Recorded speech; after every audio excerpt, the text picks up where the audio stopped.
Today's video is a big one. We have not touched this animal yet. Take you out. Where are you? Right here. Oh, you're in the best hands ever. If you bite me, I'll forgive you. So today's video is a big one. If you've seen our other videos, you know for a fact we have not touched this animal with our bare hands yet. Well, there's a first day for everything. And today is that day. Because somebody over here needs a tank cleaning. Pretty bad. The poopies. Gotta clean those suckers out. Which means to do that, we gotta take you out. Where are you? Right here. That's right. Okay, so first thing we gotta do is we're gonna soak them. So this is the original container that we used when we first found them. And when we first found them in the other videos, you could see I grabbed them with using this container so I didn't have to touch them and stress them out, and actually close the container with the leaves in it. And as he was soaking as well, you know, he had a nice drink. I keep saying he, but we don't know if it's a boy or girl, but enjoyed the soak. So we're going to proceed and do the same thing. Make sure the water is lukewarm to semi-warm, because reptiles are cold-blooded creatures and they will love a nice lukewarm to warm bath, just like you or I. Not to mention they can actually hydrate themselves by soaking for long periods of time and actually soaking water up through their vent, which is also called their cloaca. Tip of the day! Alright, starting to steam up a little bit. Things seem pretty good. Alright, that's obviously too much water. We don't want to drown him. He's a little tiny guy, so tiny thing. And it's still a little too much. Perfect.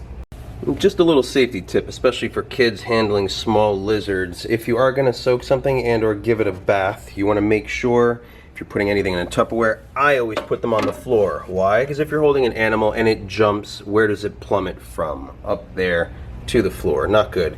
You'd rather than be able to, I guess, get out and escape and you chase them around the house, rather than plummet and then they're stunned, you know? So, for the moment you've all been waiting for, now I'm gonna turn everything off.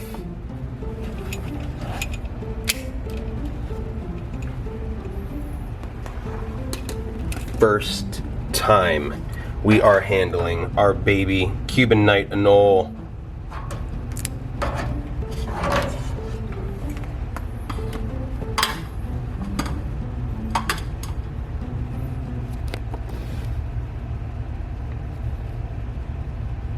I think I should go right in there, even if I get a bite. I don't care, gotta do it. Alright, so we're gonna take the lid off. Ooh. Ooh. Who's ready? He looks so sketched out. He is not happy. He's turning dark. He is gonna be mad. Maybe we'll see a bite, maybe we won't. I hope I'm not freaking him out too much. Yep, he's ready to flight. He's ready to flight. I could see him. Poor guy. Alright, let's go under you. He's gonna go up and probably jump too, but just make sure, yeah. No. Alright. Don't bite. Don't bite. Don't bite. It's okay. It's okay. I'm not gonna hurt you. I'm not gonna hurt you. You're in the best hands ever. If you bite me, I'll forgive you. If you bite me, I'll forgive you. Maybe we should move the stick. Rearrange a little couple things. It's okay. Remember, I'm saving you. He's breathing really hard. Alright, it's okay. Okay. I want to freak him out. I want to condition him to know that I am no threat. I am your caretaker. Even though it's hard for you to understand that, you soon will learn that, I promise. Easy, easy. Just going to give it a quick break and let him kind of relax as much as he can. It's okay. It's filming. Alright, so I'm going to try to now with two hands go in here and see if I can get him out a little bit. It's okay. He's turning really dark. You see how dark? No, you don't want to run out.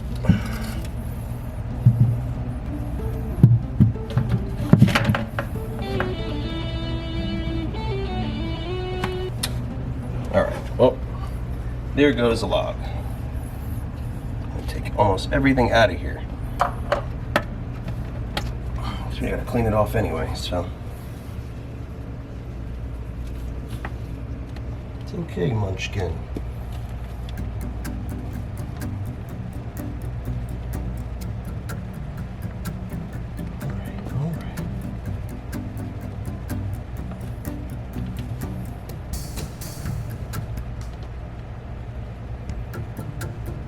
His legs are super sticky. Super sticky. Look at how dark it turned, you see? His legs are definitely super sticky compared to other anoles. It's still breathing really hard. We're gonna go ahead and soak it, so we're not torturing it, because these are not really handling friendly animals. It's breathing super hard. All right, so we're gonna go ahead and, you can cut a little. It was just like ripping off a Band-Aid, right? That's like a human eyeball, look at that. Are you a human? Oh, that's so cool. Oh, I'm still freaked out. All right, we're gonna let you chill out for a little bit. I might even put you under that heat light. I don't know, depending, we'll see. And in the meantime, while I'm cleaning, I'm just gonna go over a couple decorative and functional methods for my madness of why I did this and how I did this. Obviously, not such a deep and shallow water bowl. These are good for food, for anything basically dry, because they could hop in and hop out, but the grub can't escape and hop out in the tank. Now, if it's crickets, you don't want to leave any uneaten crickets in any of your animal cages. Why? Because they will pester your animal. That will stress out your animal. You want to make sure they eat all their bugs. So crickets can obviously hop out of here. So these are good for waxworms, butterworms, mealworms, small superworms, that kind of deal. And you want to add some greens, nutritional greens such as kale, so they will feed on that. Remember, your animals eat what your bugs eat. So you want them to get constant nutrition. As far as a log, these are arboreal animals, so they like trees. They like heights, altitude. So naturally, I got some foliage from the pet store which has suction cups on them, and I already had one as well before, so I just added to it, which also gives the option for your animal to go up. UVA lights for heat, UVB, tropical or desert strength for calcium absorption and digestion. Substrate. Many controversy on these, all have some meaning and truth to it. Substrate can be very controversial for different species and animals, but all along the same guidelines of impaction. Impaction is when the animal will get a calcified or a large mass of undigested food because it was not digested properly and it built up in their digestive tract and can lead to serious health problems and or death. Take it seriously. You don't want this, which is a cricket, sitting inside your animal. You want them to be digested, such as this. Poop. Which is why we use paper towels. Paper towels are not as decorative as most other substrates can be, creating a aesthetic appearance to your tank, which a lot of people want because they spend money on their tanks and their animals, so they want it to look nice and pretty. But paper towels will always serve, and look how easy that was to clean up. You can go ahead and sterilize or disinfect this however you choose, naturally or chemically, however you choose. But it's a simple and quick cleanup process. So, and not to mention, very sanitary. And the safe general way that I would use is a small, just look up the ratio to gallons, but a very small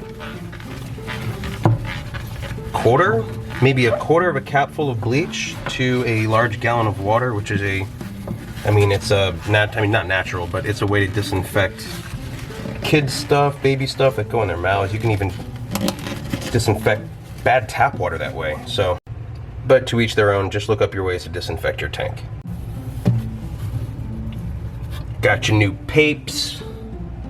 I'm placing everything back in as much as you can remember how it was, unless you took pictures. You want your animal to remember this is its home, not a new home to have to relearn it. Was that how I had that branch? That isn't how I had that branch. Branch was like this, right?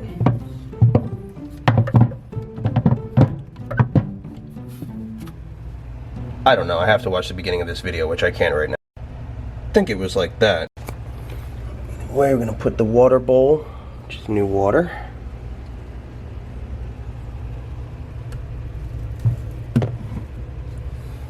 Go. Toss the old stuff in the bowl. Perch back. Other foliage back. I like to keep it almost 3/4 of the way up top. You don't want them knocking on the top of the screen or anything like that, trying to find an escape route. And with a little improvising, I think we got it back to close enough to the way it was. just clean. Reptile sauna. All right, so we're gonna let you soak just for a little more. You're nice and light now, different coloration, a little less stressed, I hope, enjoying your nice little soak.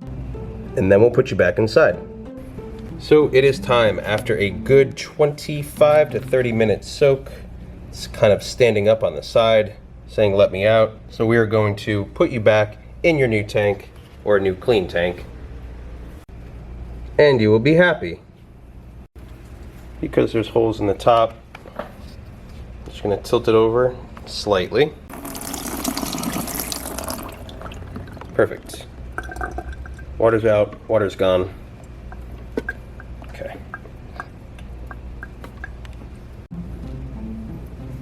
We'll go ahead and take the top off.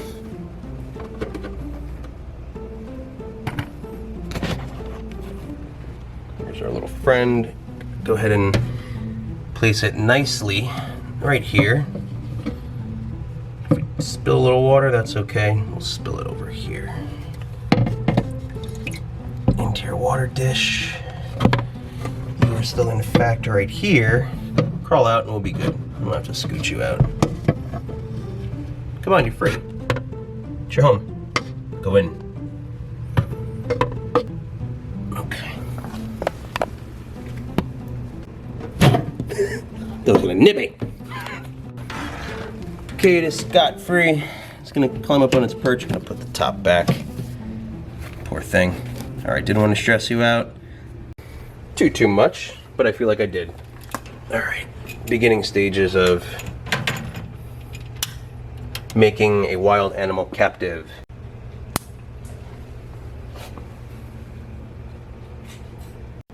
Okay, so this little one's still hiding here in the back, and in the meantime, we're just gonna let it find its perch once again, and on to another video coming up soon. Don't forget, our waterfall is on its way. It'll be here in a few days, already purchased. Make sure to watch us set that one up to complete this setup for our Cuban night anole. Thank you for being a part of that experience and an adventure of handling this lizard for the first time. There's gonna be many more times, hopefully not so challenging or freaking them out as much. But in order for you to know, stay tuned with our channel and stay updated. Make sure you hit that notification bell button below. Make sure you smash that like button in the face. And until next time, A1A Adventures.